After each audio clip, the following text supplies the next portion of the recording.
si Apple One Third. Okay, from Kalinga.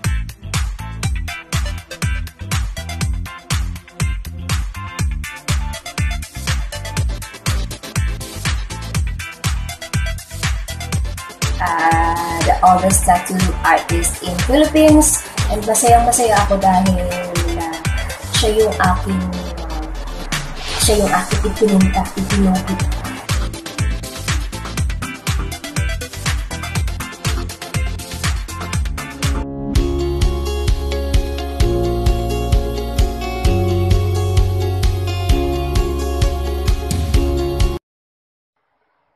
Hi guys!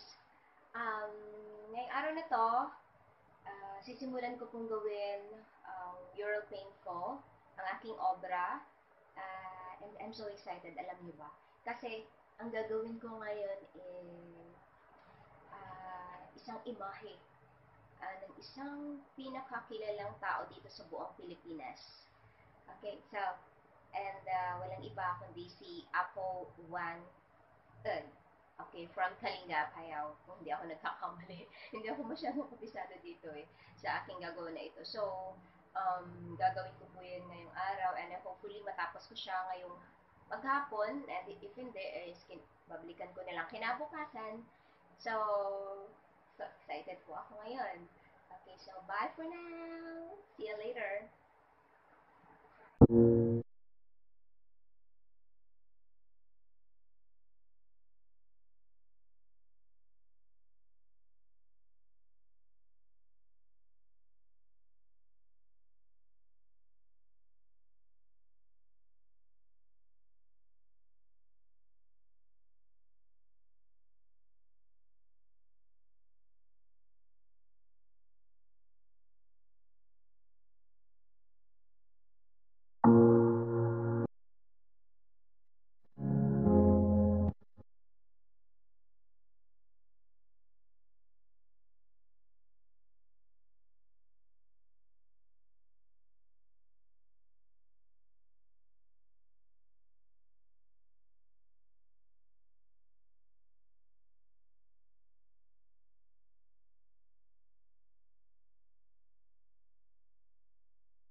Guys, nakauwi na ako galing sa aking pagpipinta sa pwesto.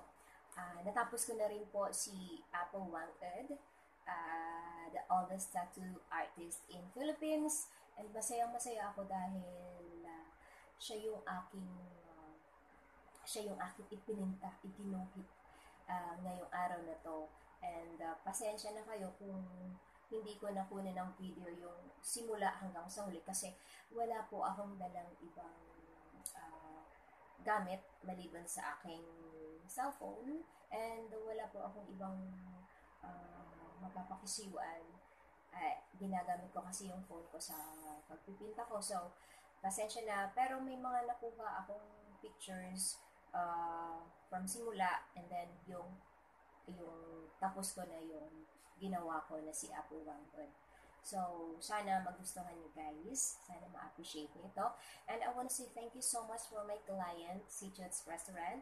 Thank you po sa inyong tiwala. And, yun, masaya ako. And pasensya na kung wala akong ibang na-i-upload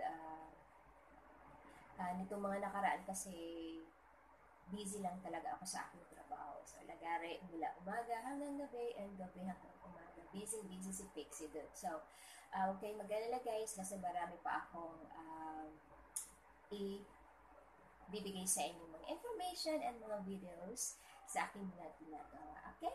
So, thank you so much for viewing my video. Bye and have a great day. Once again, this is Pixie Dudes. Okay, God bless you guys.